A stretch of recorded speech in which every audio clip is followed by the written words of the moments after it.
Ayo, mumpung ngadeg lho. Nyapa? Dagel no. Weh.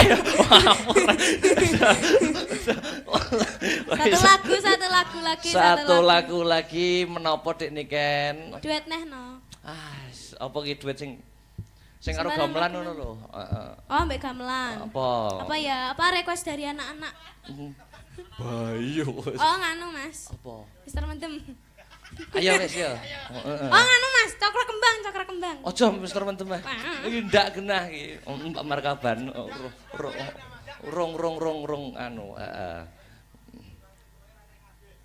Hah? Sik nguyuh kabeh. Wis nggih saeneke ae. Saeneke Mister Mendem. Hah? Oh, kendangnya mriki mawon nggih. Mister Mendem. Kon ngendangi ki lho, Victor ki lho. Iki peleceh.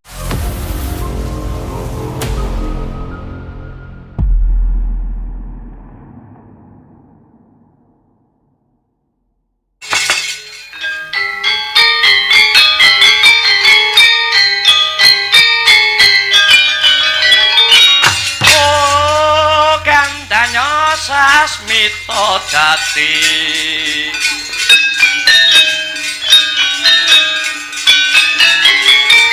Sasmita wansiting dewa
Sikrabala kang tumingal prang campuh samya medali leratatip wileting kota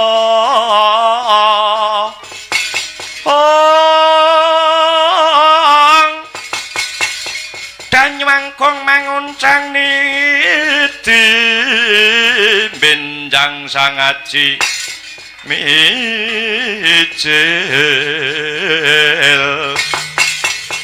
latinyo ngedale wuwus kutha Surawilaga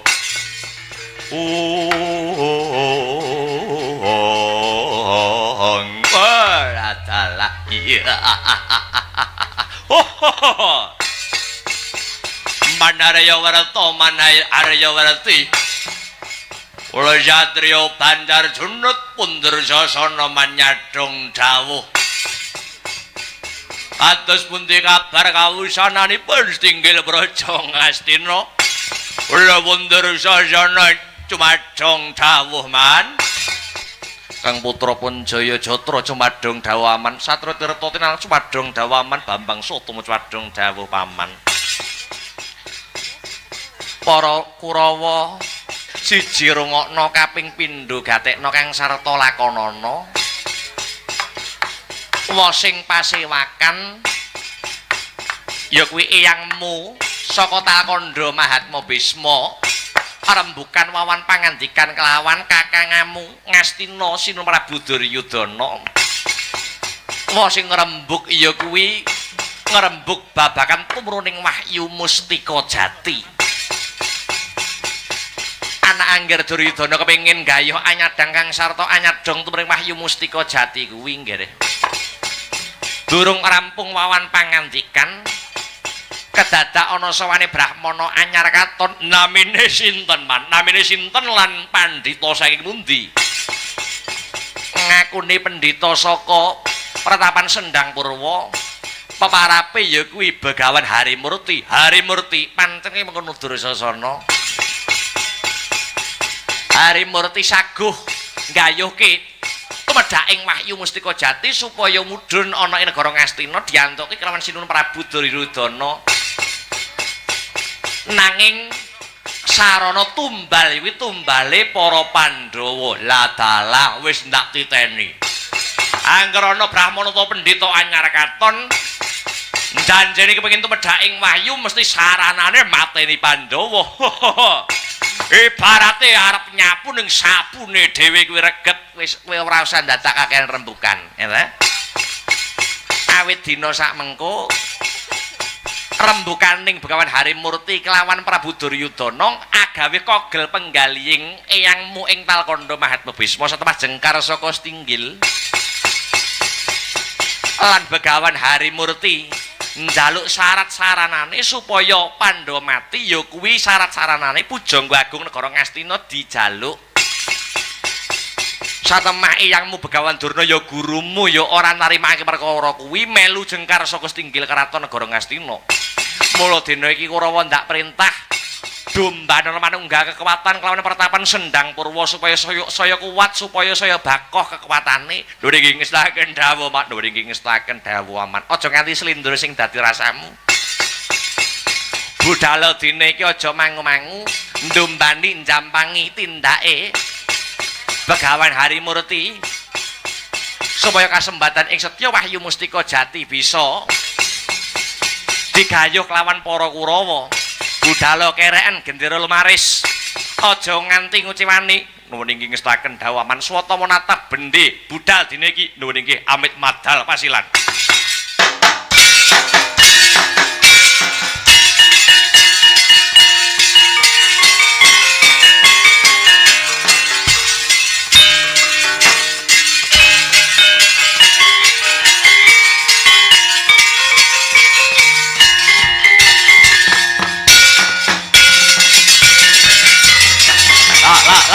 Yo.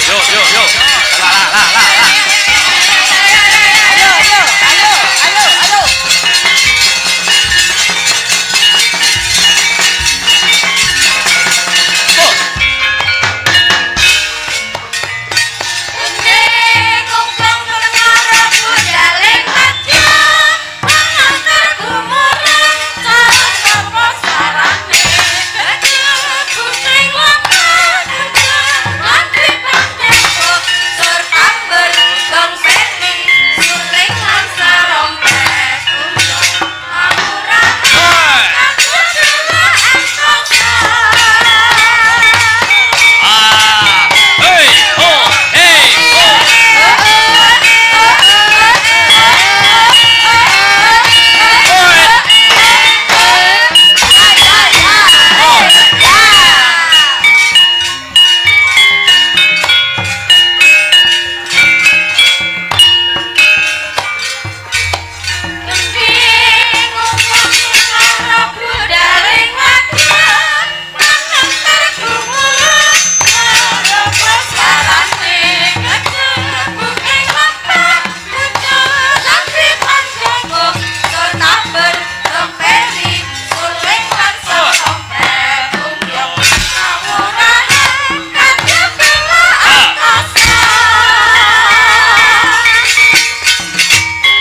gegono risang ramandaya pati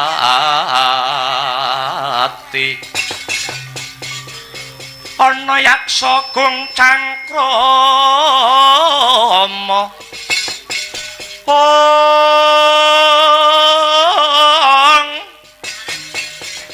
namane wela katak sini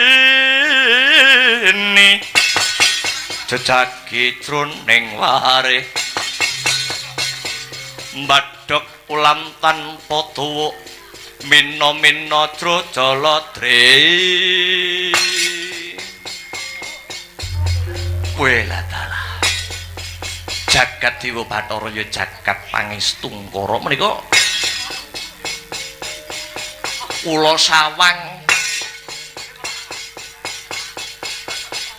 Yayi Raden Setyaki ingkang dabyang dhateng mriki lho ya Kakang. Kakang Anoman pancen kapara nyata. Aku aning kene ora mlaku nganggur tegese ora dolan nglengkara. Mapan kebeneran yen aku kepapak lawan Kakang Anoman merga Setyaki ana ing kene bakal njaluk senjata pitulungan marang Kakang Anoman. Ya jagat Dewa Bathara jagat Pangestungkara. Badhe nyuwun pitulungan menapa? Manggene Kakang Anoman ing dina iki Praja Ndwarawati lagi ilang geden-gedenan. Apa Kakang Anoman ora nyumurupi apa Kakang Anoman ora krungu kabar utawa pawarta iki? Waduh babar pisan mboten Raden. Ing ripalungguhan sak mengko Ndwarawati lagi ilang geden-gedenan. Lah sinten ingkang murca? Kawruhana Kakang. Dina iki Nalendra Ndwarawati Kaka Prabu Kresna murca kang tanpa pepoyan ya jagat Dewa Bathara.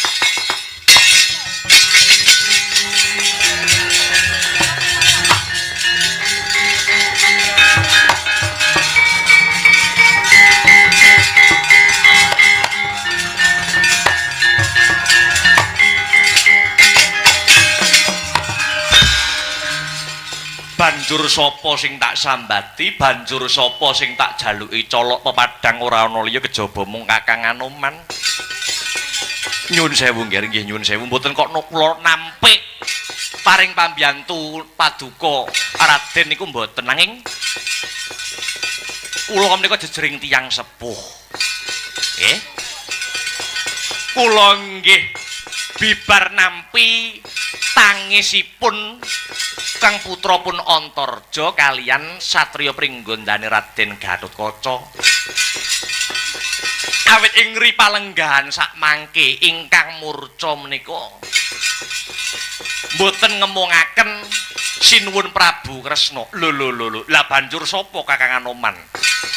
Mugi kawuning ana ingkang murca mboten namung sinuwuning Ndwarawati. Nanging ripalungguhan sak mangke putri Madukara garwanipun Paman Arjuna nuwuning pun Dewi Bratajaya utawi Dewi Sembadra nuwuning murca ingkang tanpa pepoyan jagat Dewa Bathara.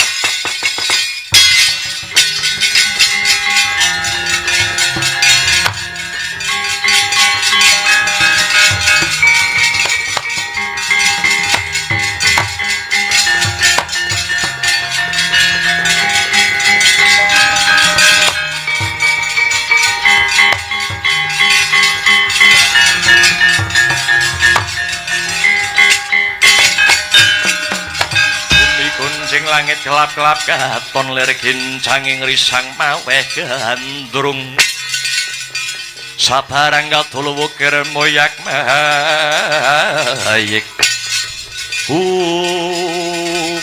wah iki banjur murih prayogane kepiye mekaten Raden kula pitados sadroning batos murcanipun sinuwuning Ndwarawati kalian murcanipun Ndarawayu Bratajaya mesti kagungan niat ingkang sae, kagungan niat ingkang becik. kinarya katentremanipun para kawula, kinarya katentremanipun para bebrayan agung. Ya yen pancen kaya mangkono, ora usah dadak kesuwen. Ayo Kakang Anoman tak kanthi lon-lonan lumaku, ngener mlaku ngulon. Kanthi niat kang becik, kanthi niat sing apik, ngupadi murcane Sinuwun Dwarawati karo Ndara Putri Bratajaya. Monggo kula dherekaken Raden.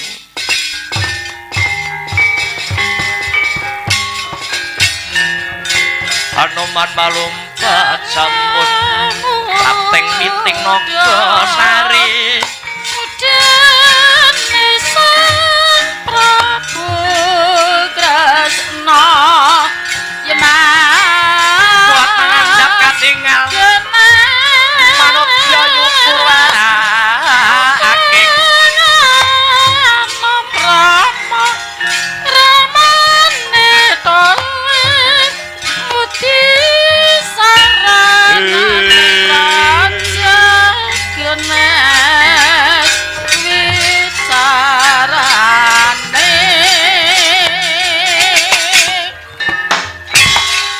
ujan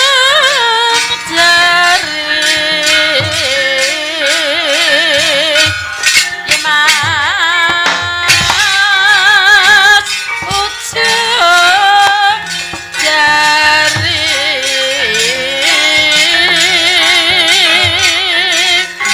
kalang ranjaning kalapa Rama Rama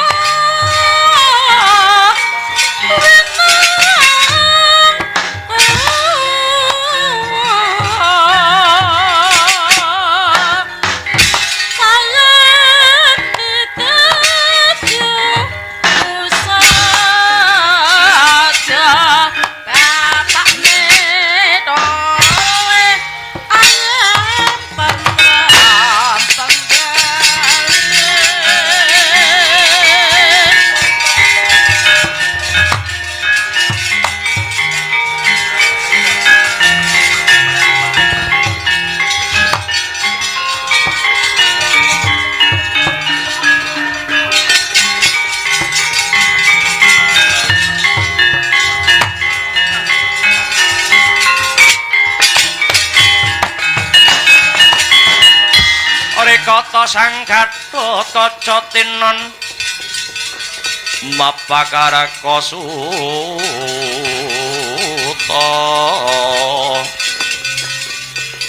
teka pira Kresna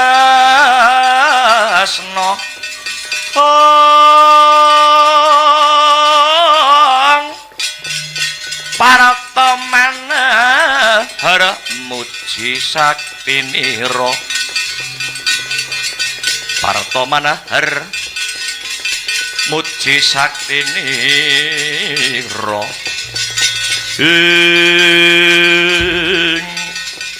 ngaglah ing tengahing delanggung risang Gatotkaca nering ciptarsa ngambah dirgantara sigra ngentengi busanane apa to busanane caping Basunanda Kotang Antakusuma kasut padha kacerma yekti ana basane dhewe-dhewe caping Basunanda udan ora kodanan ana panas datan kepanasan Kotang Antakusuma apa to dayaning kotang bisa mabur tanpa lar mencolot tanpa sutang kasut padha kacerma kasut wis ngarani padha sikil kacerma lulang senadyan to lulang dumadi saka walungsunganing Sang Hyang Nagaraja dayane ngambal masangar kayu waeng sarta ngungguli pendhita dadya tawa tawi tawar wis jangkep busanane Raden Gatotkaca sigra cancut Hariwanda ngebrak lemah kaping 3 meletik ing awiyat sumuseping Himantaka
aman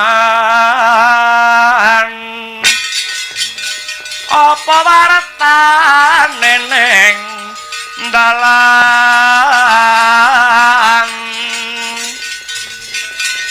ning dalan akeh wong mati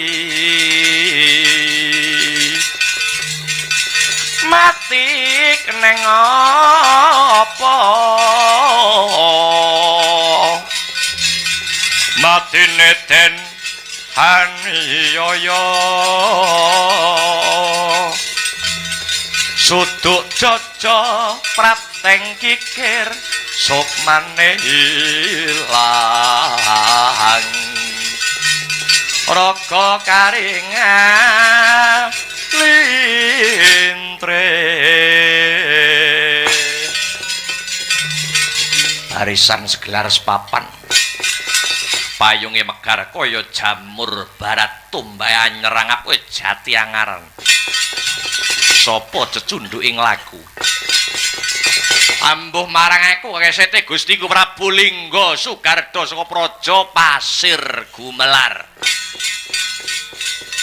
Tumenggung pangkatku jenengku Tumenggung Kumandang Garba yo bali takon kowe sapa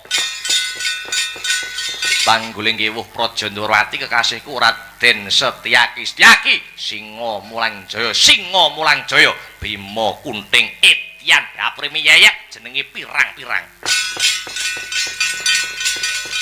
Sumedya lakumu bakal goleki pendho 5 jenis ketemu lakon bondo tangane srimpung sikile pocok janggane ora usah dadak melu celeng boloten kebolatengen yen njaluk dawa umurmu luwung minggat saka papan kene sumpahing prajurit ora bakal mundur yen durung dadi kunarepa Bagus Matno Sastra Jindrama teken aji japa mantramu tebah datamu mlengsati kamu kuroni batangmu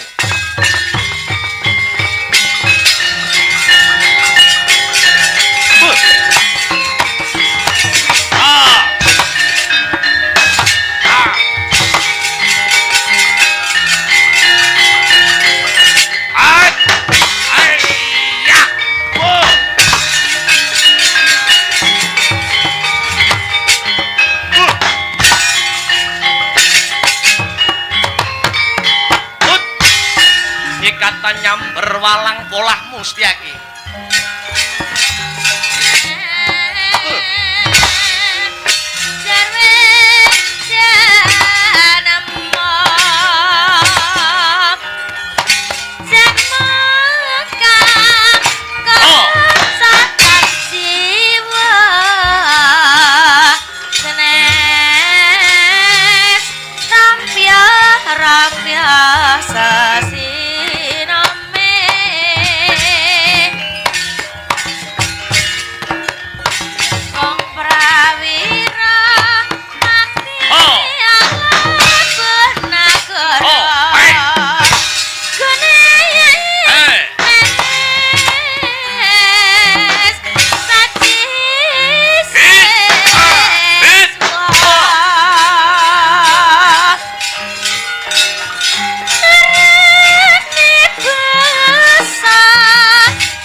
bungkik kakik sedyaki aranku bali takon Baranjana aku.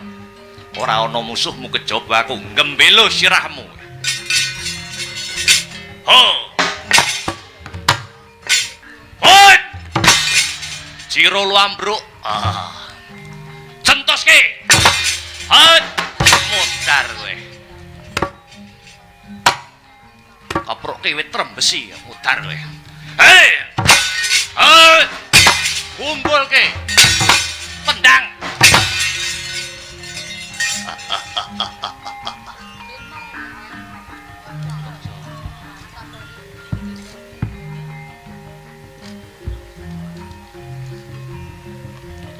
Ayo. Udus. Sisik sapa iki? Antarja Maja Prangarsa legane atiku. Edan.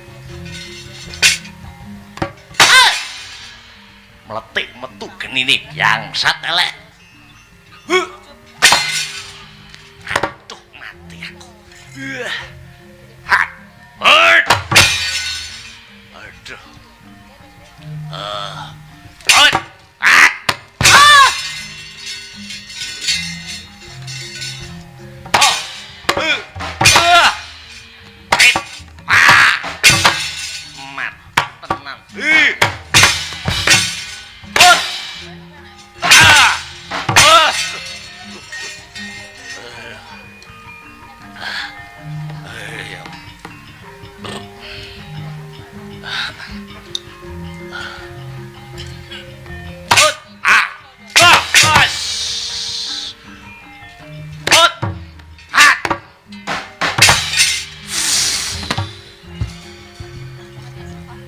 Sembur lonyoh kowe.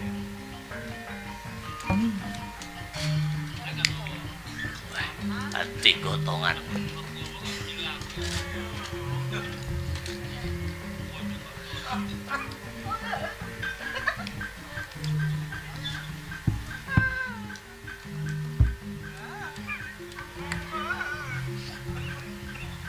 Halt.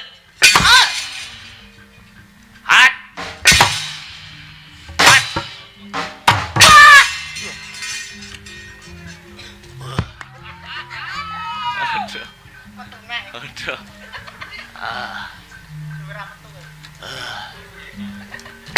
Mati. Iki gek lakon apa to Riri?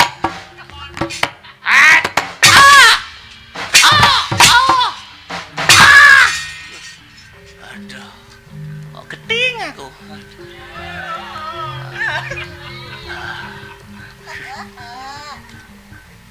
Weo.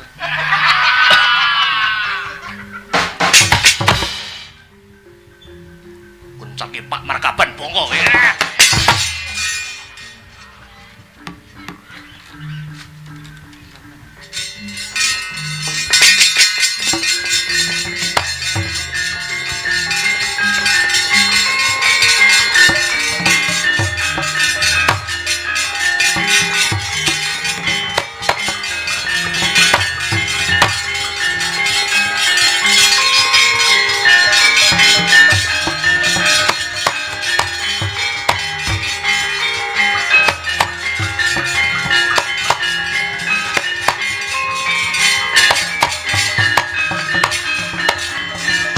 Kaprabak sruka branang geget waja mlintir gumbala sukal wijiling sabto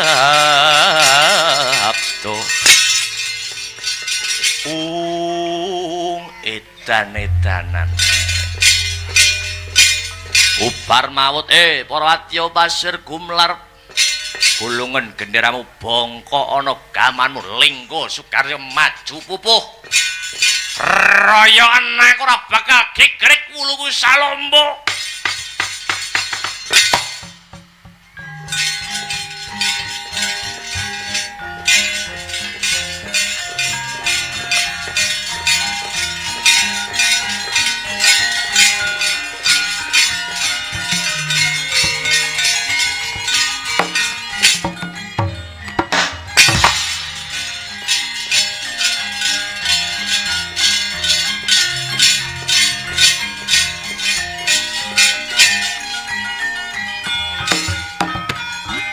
Coy. Gatotkaca bali takon. Prabu Lingga Karna saka pasir Gumelar. Ayo maju ngejak pirang dina lateni gembelu sirahmu.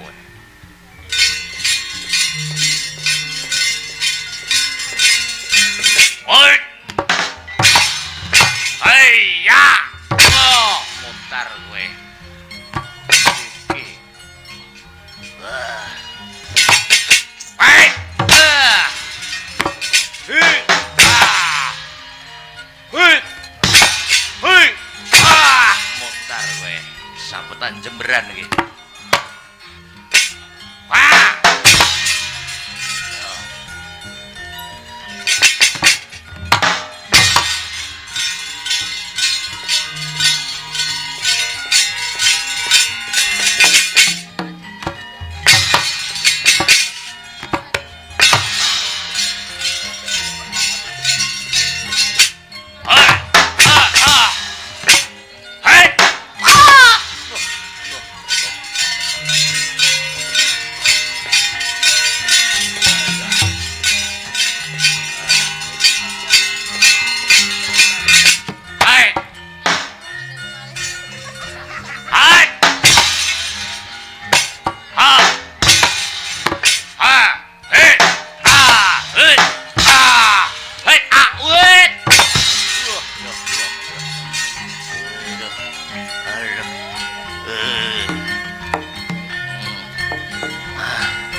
Karya wangsit pindha kumbang ajab ing tawang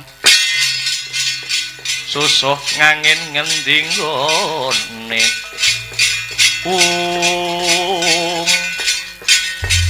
edan muridku sing ndak tresnani Lingga Sugarda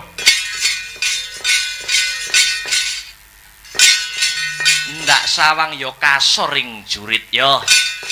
Sapa musuh wani karo aku Begawan Harimurti ibarate wong negara Pringaja kok pilih lempeng-lempengi dangkele tandangana aku Satria Lisan Purisuwala Istiaki kang dadi musuhmu maju kepara ngarsa legane ngatu tak remet dadi awu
tenan dublak cengel Setyaki. Pendhita sipating Brahmana digiyecek sak kayange kaya musuh buta alasan. Setyaki, Harimurti njaluk ngapura kepeksa aku tega karo kowe.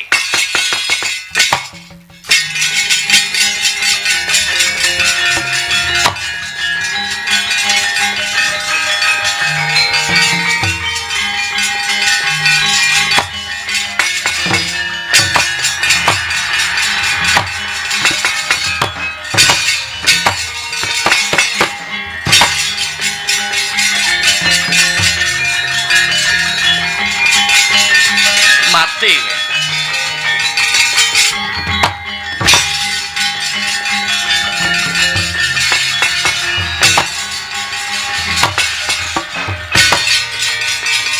Obong.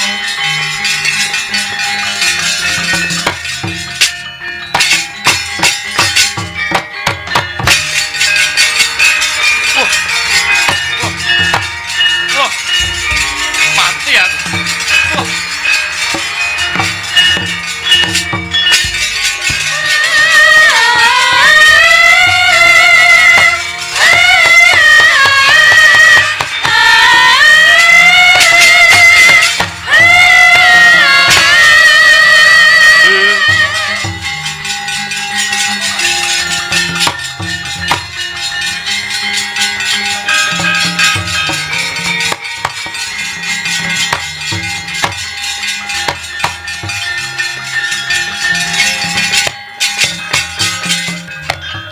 Oh, Raden. Oh.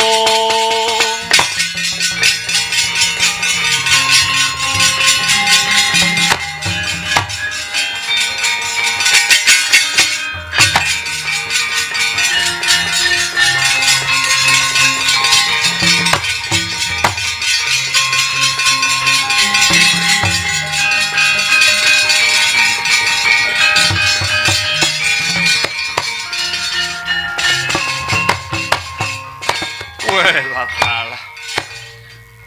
Anak anggere Gatotkaca Raden Setyaki kadya linala notot bebayune dados arca.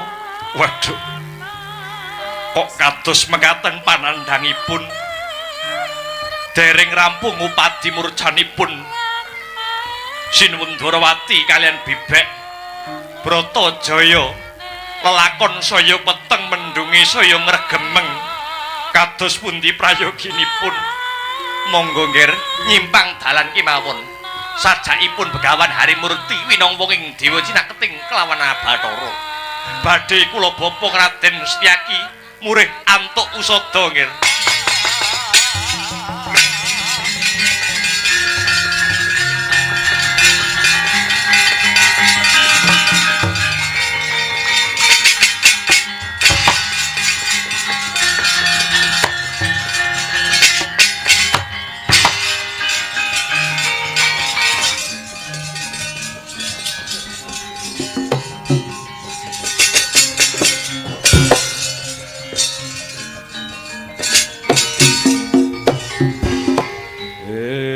Angin amit milir Arom-arom bunga banjaran sari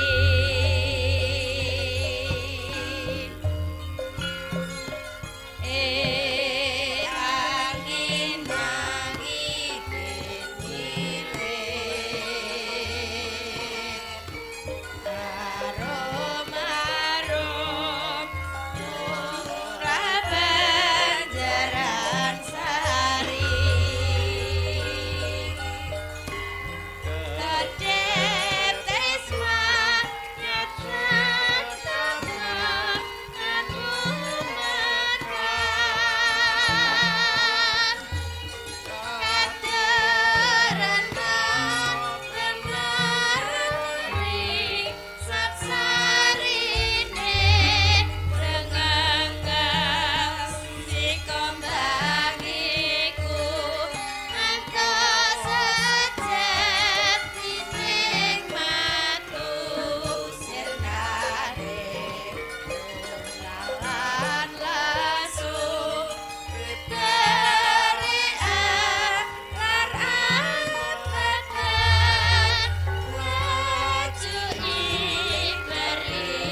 pun sedih ing penggalih Ndara.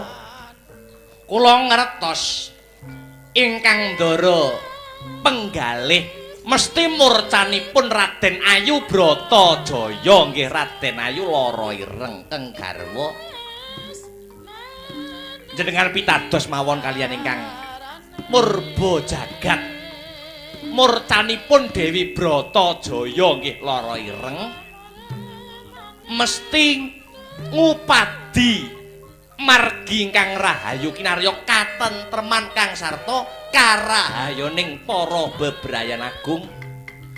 Mang pitados niki mengki timbuling Dewi Bratajaya timbuling keng garwa pedhut ingkang anglimputi Praja Ngamarta mesti badhe sumilak den.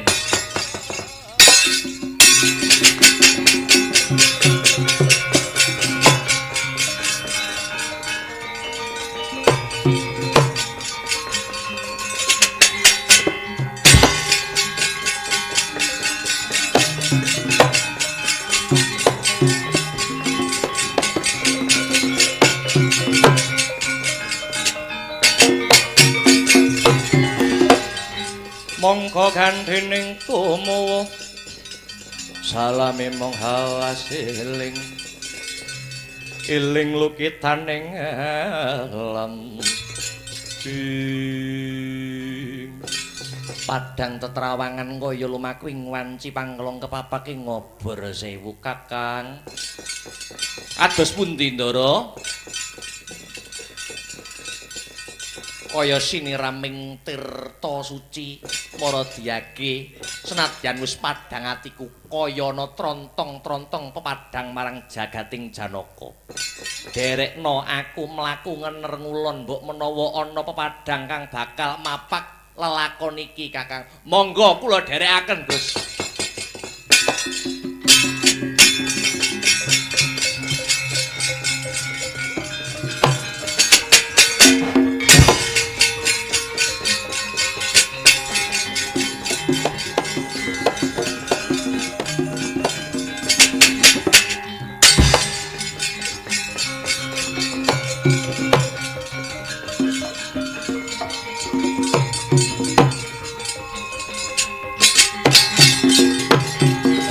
Hina sumubang iwang aruna kadinetrane nganggo rapuk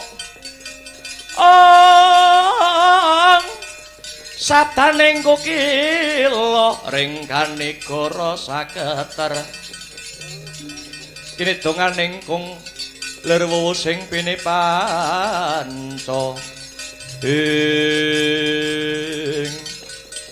mapan ing astana Gada Madana Risang Bratajaya tetugur aning kono.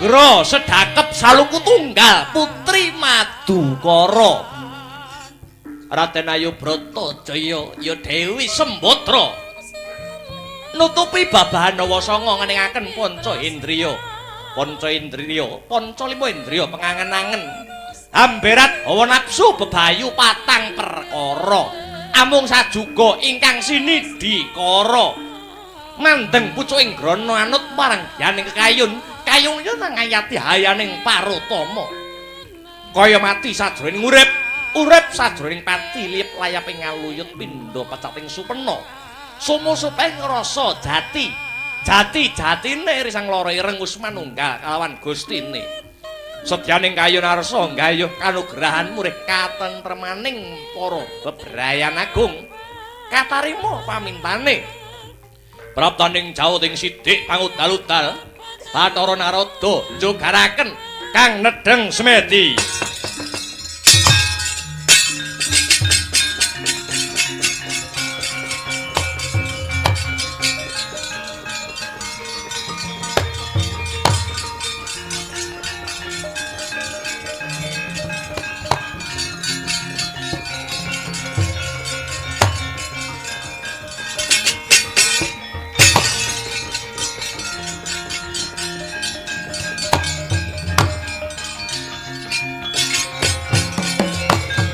nanging driya mangu mangungkung kandukan rimang punika rawuhipun pukulun Bathara Narada sembah sungkeming Bratajaya katur kunjuk pukul. Ha iya bocah Mandura putri Madukara ya. Wis ndak tampa. Dene pangestuku tampanana. Kula tampi ngasta kekalih muga andayanana kasantosaning Bratajaya. Paduka rawuh anjogaraken Bratajaya kang lagi nandhang semedi ana parigawe apa pukulun ngene kayangan geter mateteran mubal ndute siblek gedobok ngakak galak kumitir petite sang Hyang Ananta buka karya goreh rongeh para hapsara hapsari dewa dewi satemah pukulun Bathara Guru nduta marang panjenengan ningsun baya sapa titah kang gawe geger ing kayangan tinemune jebul sira Bratajaya kang gentur tapane manteng semedine kepengin gayuh kanugrahaning dewa mula Prataulan dinuta marang pukulun Bathara Guru paring kanugrahan wujuding wahyu mustika jati marang jeneng sira Bratajaya. Yen wis pancen kinudratake Bratajaya kang nampa wujuding mustika jati. Marga genggal wulungna pukulun. Ngosik. Kowe jejering wanita. Yen kowe wis kelakon nampa wujuding kanugrahan utawa wahyu, wahyu iki arep kok nggo apa? Pukulun saiki iki jamane wis beda. Wong wadon kaya aku uga kepengin duwe gegayuhan bisa dadi lantaran katentreman kang sarta karahayoning para bebrayan agung. Yen wahyu mustika jati wis ndak gayuh wis manjing ana raga kelawan jiwane Bratajaya bakal tak nggo sarana memayu hayuning kinarya pengayomaning para kawula kang nandhang kesrakatan pukulun pancen luhur kowe Bratajaya.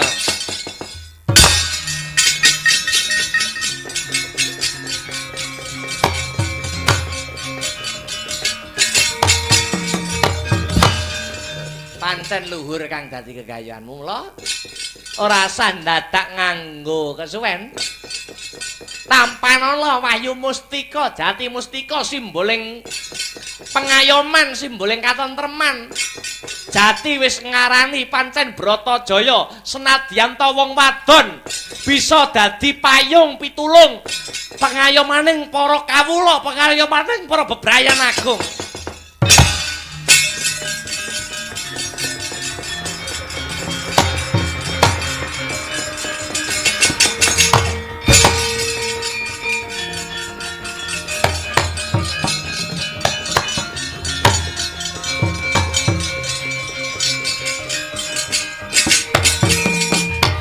Nulun bakal nyuwun pamit bali mangkiya wangan. Sakwise nampa wahyu kowe mlaku ngener mara ngetan lakonana tapa ngrame mbebantu sapa sing mbutuhake Bratajaya. Ngestake dawuhmu pukulun ngaturake panuwun dene wahyu mustika jati wis ndak gayuh. Ayo, ndang bali yo. Timbulmu wis dianti-anti para kawula Bratajaya.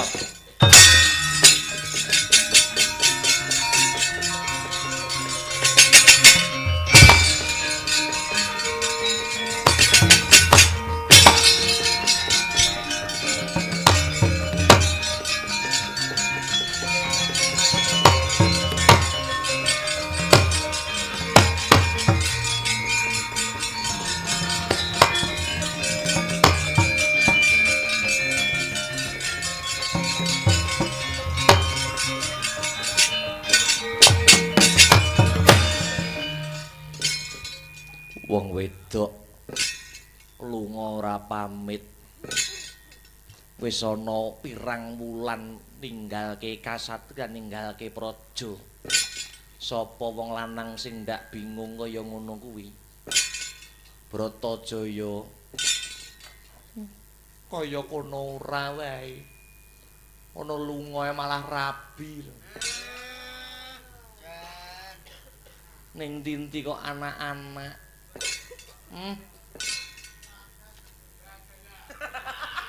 Gelem ora nek enek butuhe tok.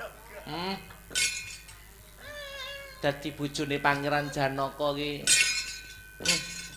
Rumangsaku ibarate arisan setahun iki rung mesti nyotel. Setahun to saking akeh kok. Saking akeh bojone setahun diubeng ning kitiran ngono, setahun rung mesti nyotel. Malah eneke tel. Pangeran, aku wis nggaya wujuding wahyu mustika jati, wayuning pengayoman kinarya katentremaning para kawuling negara Ngamarta kang kalimputing pedhut bojoku wong ayu.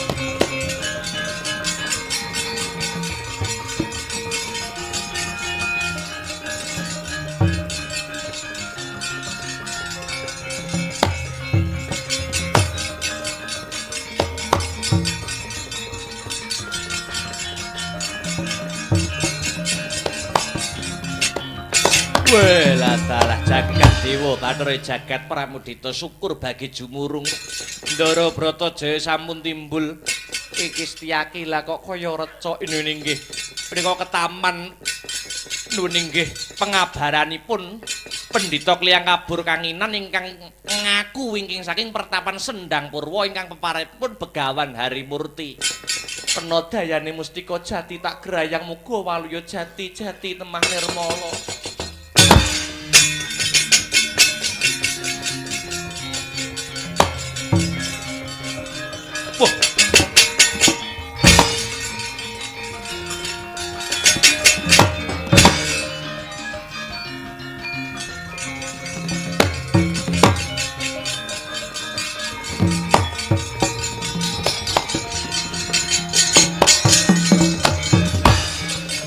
Pedhut kantun setunggal Begawan Harimurti ngancam ngincim patinipun para Pandhawa yen wong lanang ndak enek sing iso ngadepi ben wong wedok ae sing maju.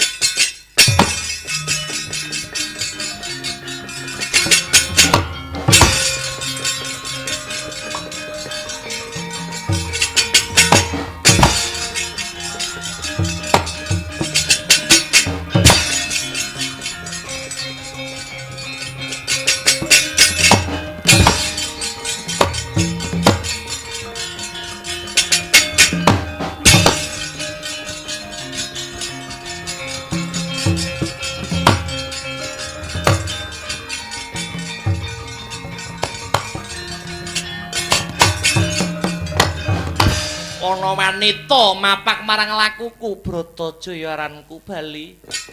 Begawan Harimurti ngguri saka pratapan Sendang Purwa. Kowe arep ngancam ngincim patining Pandhawa paten ana dhisik Bratajaya.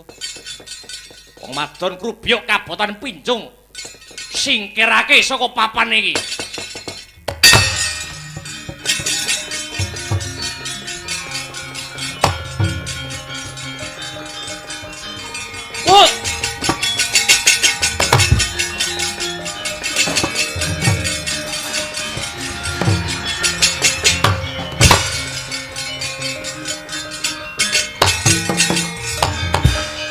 Grayang geblak kowe.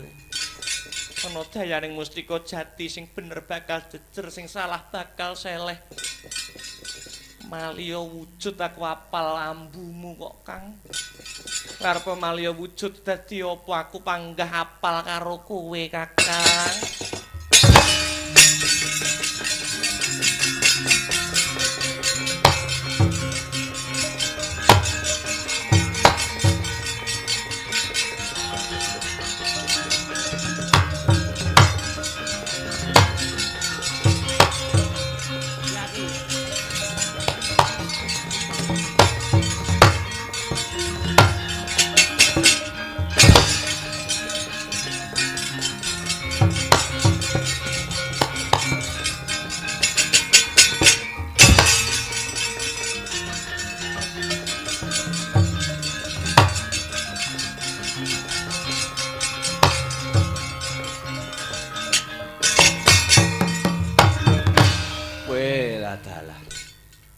sing dados begawan Harimurti niku paduka sinuwun Ndaramati. Iya, Setyaki.